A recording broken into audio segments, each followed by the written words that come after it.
Muy bien, y ahora pasamos a la última parte, que es el sistema de monitoreo de coherencia global. En todos estos lugares se colocaron generadores de números aleatorios, y estos son generadores electrónicos de números aleatorios cuyo único propósito es hacer lo equivalente a arrojar monedas muy rápido. Y en presencia de una emocionalidad fuerte, positiva o negativa, provoca que estos aparatos dejen de ser aleatorios. Pero la emoción es la clave, los pensamientos no hacen esto, no logran este efecto. Algo creó un orden que no debería haber. Y ante estos eventos vimos un enorme cambio subsiguiente a la aleatoriedad en la red mundial simultáneamente. Acá podemos ver, por ejemplo, el mayor efecto medido hasta ahora en esa red fue el 11 de septiembre con las Torres Gemelas, donde no solamente estos números dejaron de ser aleatorios, sino que además se vieron cambios en el campo magnético de la Tierra. Y la probabilidad contra la casualidad es más de 1.000.000 contra 1, con lo cual se asume que es extremadamente poco probable que haya sido solo casualidad. Y lo interesante es que no es ni siquiera muy controvertido con la física cuántica.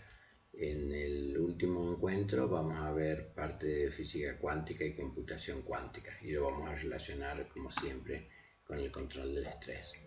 En otras palabras, lo que hacemos a nivel individual realmente afecta al ambiente local. Bien, y para concluir, vamos a relacionar con lo que vimos al principio, ¿no? Donde teníamos 4 niveles: por un lado la mente consciente, por otro lado la mente subconsciente, por otro lado el ADN. Luego, si analizábamos el ADN y llegábamos al nivel de los átomos, veíamos que se comportaban como ondas, y solamente con la observación, por ejemplo, un electrón decide por dónde pasar. Pero si no hay una observación, es decir, si no interferimos, el estado natural es el de onda, el de campos. Entonces ahora vamos a reanalizar esto, pero en términos de información. Si tomamos esta parte, mente consciente y subconsciente, habíamos visto antes que con la meditación uno actuaba a nivel subconsciente como si fuera plantando semillas en el subconsciente que luego germinaban en el consciente, y esto era como si fuera ir grabando aplicaciones en el subconsciente para luego estas apps, digamos, estas aplicaciones, llevarlas al consciente, y de esa manera afectábamos no solamente las redes neuronales del cerebro, sino las de todo el sistema nervioso central y periférico. Eso ya lo hemos visto en videos anteriores.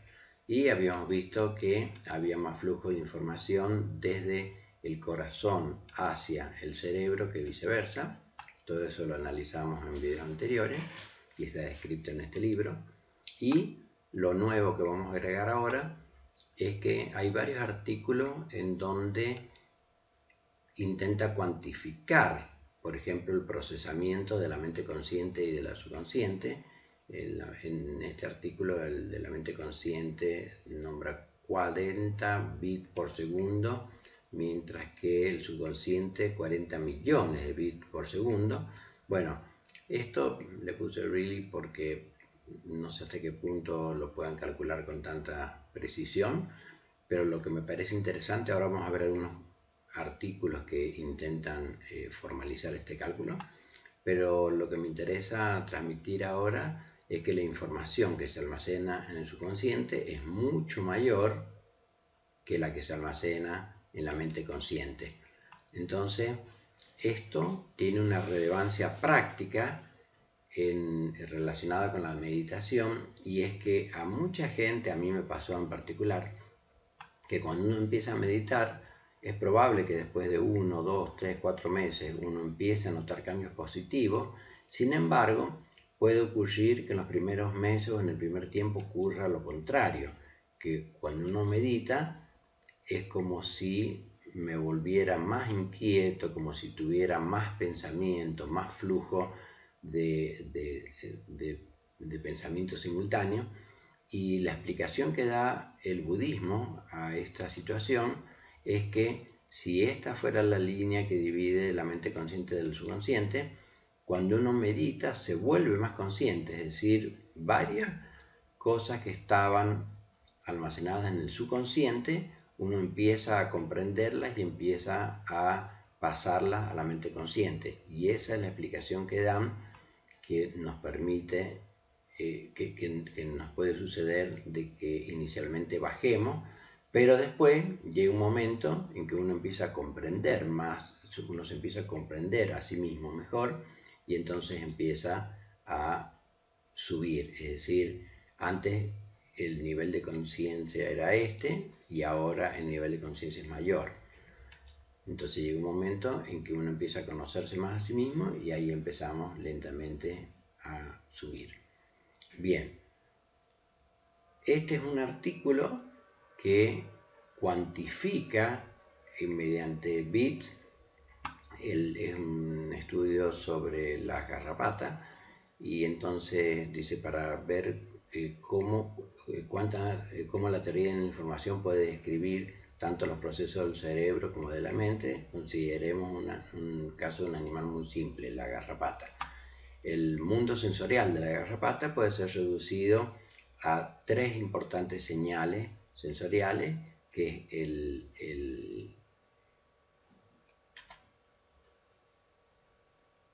el olor del ácido butírico, el sentido de si algo está a 37 grados Celsius y si algo tiene textura de cabello. Entonces existen las señales para la garrapata que necesita detectar en presencia, son las que necesita detectar. Estas son las únicas señales que la garrapata necesita para detectar la presencia de la sangre, la cual es la fuente de comida. Entonces lo que hacen es dividir las posibilidades, bueno, en 8 casos, es decir, no detecta, no detecta, no detecta, etc. Y la entropía es el logaritmo de los estados posibles, que en este caso sería el logaritmo de 8 en base de 2, entonces 3 bits. Cada posible estado, así, lleva 3 bits de información. Bueno, y el artículo continúa con esta hipótesis, pero luego lo complica bastante más. En este caso, anestesiólogos regularmente monitorean la entropía de las señales del cerebro. Esta que está con círculo azul muestra el caso, es bastante interesante porque muestra una pérdida de la entropía de la señal cuando uno tiene pérdida de conciencia, como en el caso de la anestesia. Entonces la idea intuitiva es que si tengo una señal y la descompongo por serie de Fourier, cada una de las bases, cada una de las componentes tiene una amplitud, digamos, puede ser poca o puede ser mucha, tiene una frecuencia, es decir, vibra lento o vibra rápido, y una fase, que es lo que se mueve. Entonces, por ejemplo, si uno toma en el eje horizontal la frecuencia, y analiza la entropía solo de la frecuencia, si todos vibraran en la misma frecuencia, la entropía sería cero, no hay variación, digamos. Y lo que se hace es un análisis espectral y a eso se le calcula la entropía. Este, por ejemplo, sería un muy buen trabajo para desarrollar, incluso pueden hacer un programa para los ingenieros electrónicos, ¿no? Para profundizar en esto. Y este es otro artículo muy interesante, la información como la última realidad. Bueno, sé que es un campo bastante interesante para analizar. Muy bien, ahora pasamos a esta parte Hay una parte que ya vimos, que era la parte de epigenética, y vamos a ver alguna parte nueva. Bueno, esto era lo que ya habíamos visto, todo de epigenética, como lo que nosotros hacemos, el comportamiento que tenemos, y si por ejemplo la vida que llevamos, comemos bien, hacemos meditación, ejercicio físico, o por el contrario, vivimos con mucho estrés o vida muy sedentaria, etcétera. Todo eso afecta, no cambia el ADN, pero sí cambia la expresión o la inhibición de los genes, ¿no? Bien, y eso ya lo hemos visto con bastante detalle en los encuentros anteriores. Lo que vamos a comentar ahora es esta parte que me parece muy interesante. ¿Se acuerdan que habíamos visto un video que mostraba la complejidad de la producción de proteína, donde nos íbamos al núcleo, había una enzima que sería como una maquinita molecular que va separando la doble hélice, se produce esta especie de fotocopia que es el ARN, luego esa cadena de ARN sale del núcleo, se va al ribosoma, y en el ribosoma ese ARN va asociando aminoácidos, y cuando se forma la secuencia de aminoácidos toma forma tridimensional, se forma la proteína, luego esa proteína, otra maquinita molecular la toma y la lleva para el lugar donde fue diseñada esa proteína. Bueno, toda esta tremenda complejidad que es lo que se necesita para generar la célula. Vimos que nuestro cuerpo hace casi 4 millones de células cada segundo. La mayoría de ellas son de sangre.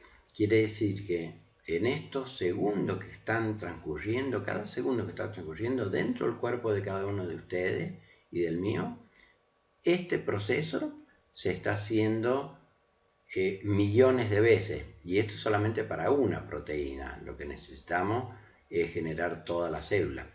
Por eso, imagínense que aquí la cantidad de información que logra hacer esto con tanta perfección es gigantesca comparado con, ahora volvemos, comparado con lo de la mente subconsciente, y muchísimo más que la mente consciente. Entonces, esto da que sea una idea intuitiva de la enorme cantidad de información comparado con la que nosotros procesamos. Por otro lado, la información, lo que nosotros procesamos en esta mente consciente y subconsciente, lo que procesan nuestras redes neuronales, son programas que han empezado a programarse, en realidad no con nuestro nacimiento, sino ya incluso en la gestación, pero estamos hablando de, por ejemplo, si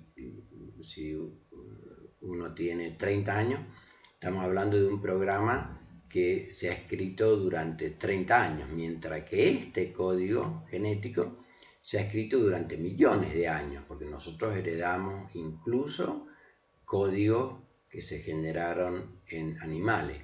Entonces esto tiene, cuando se ha programado esto, ha llevado millones de años a hacer esta programación, y nosotros heredamos todas estas ventajas de todos nuestros antepasados. Bien, y por otro lado, lo que nosotros hacemos no cambia estas letras, estos que en biología se llaman nucleótidos, pero sí cambian la expresión o la inhibición, enfermándonos o curándonos. Bien, y el último tema, vimos cómo con la meditación cambiábamos el funcionamiento del corazón, y cambiaba también el campo magnético que emitía el corazón, y ahora lo vamos a ver con un poquito más de detalle. En este video habíamos visto que si adoptábamos un pensamiento positivo y respirábamos de forma más profunda, habían cambios que se producían en el corazón, y lo habíamos observado en electrocardiogramas, ¿no? Bien, entonces cambiamos la forma del electrocardiograma. En este video habíamos visto que una persona del público, es decir, no una persona que está acostumbrada a meditar, cualquier persona del público, cuando utilizaba esta técnica, cambiaba la coherencia cardíaca y eso se podía medir, se estaba midiendo mientras se daba la conferencia y veíamos cómo aumentaba la coherencia cardíaca y en personas que estaban más acostumbradas a meditar, este aumento era incluso mayor, ¿correcto? Bien, entonces, ahora si repasamos el primer encuentro que tuvimos donde hablábamos de amplitud modulada, teníamos por un lado la señal portadora y por otro lado la señal moduladora, es decir, supongamos que yo estoy cantando o hablando y esta señal que yo genero cuando estoy, por ejemplo, hablando, lo que voy a hacer con esta es modular la portadora. Entonces la envuelvo, la modulo a esta de arriba y lo que obtengo es justamente la onda modulada, en este caso en amplitud, porque acá tengo amplitud grande, acá tengo amplitud chica, entonces voy modulando con amplitud la señal portadora y una vez que ya tengo la onda modulada en amplitud, entonces la puedo enviar. ¿Se acuerdan que había por un lado un modulador, por otro lado un transmisor? Y esa onda modulada le llega a la antena de la radio y si estoy transmitiendo con esta frecuencia, yo muevo el dial adaptado a esta frecuencia y lo que hago es reproducir la señal moduladora, es decir, reproducir esta señal que está, por ejemplo, esta persona hablando.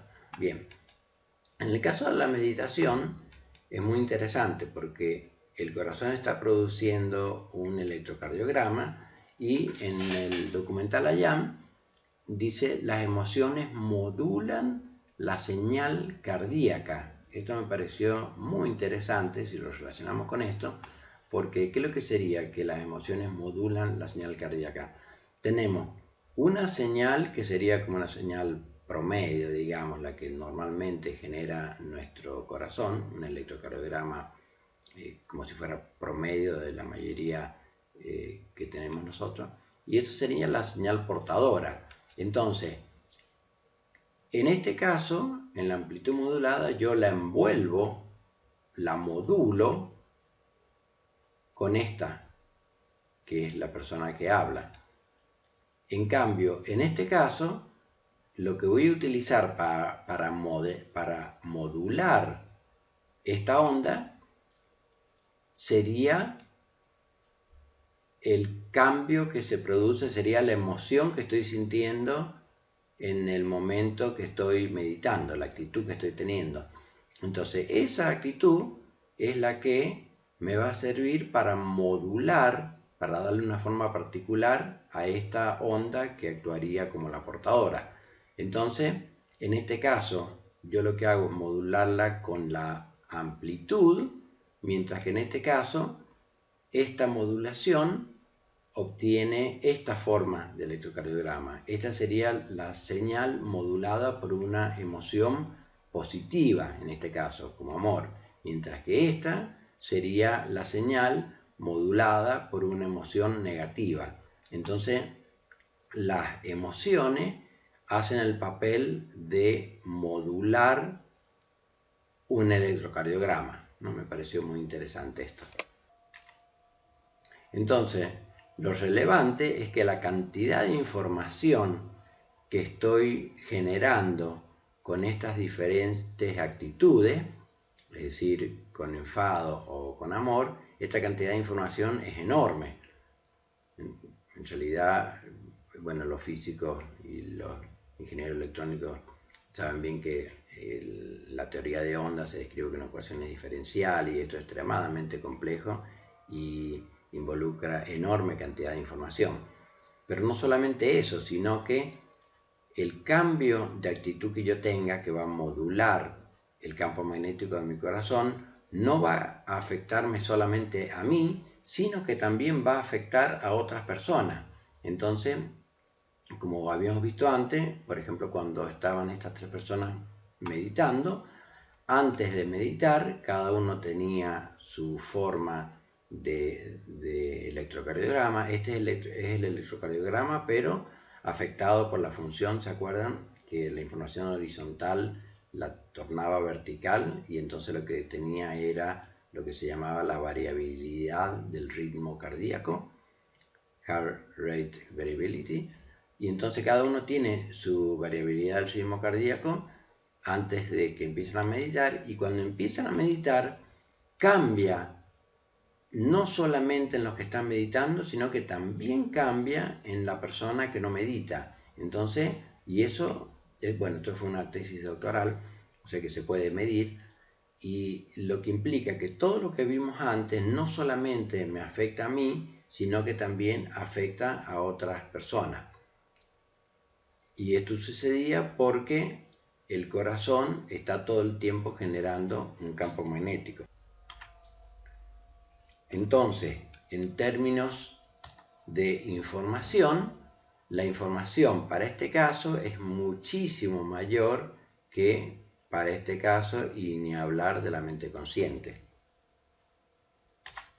Entonces esto significa que lo que nosotros manejamos, lo que nosotros podemos controlar de la realidad, lo que nosotros comprendemos, lo que tenemos acceso, es 0,000000001 de esta realidad muchísimo más compleja, y esa extremada limitación que tiene nuestra mente consciente es lo que en la meditación nos enseñan a tener lo que se le llama beginner's mind, es decir, esa actitud de mente de principiante, y esa mente de principiante y tomar conciencia de lo limitado que somos nos permite tener más apertura. Entonces cuando meditamos con más apertura, los logros que obtenemos son mucho mayores. Y a medida que vamos teniendo más y más logros, vamos teniendo más y más confianza. Y cuando aumentamos la confianza es cuando empieza a haber un cambio más exponencial, tanto a nivel psicológico como a nivel físico. Bien, y con esto terminaríamos esta parte.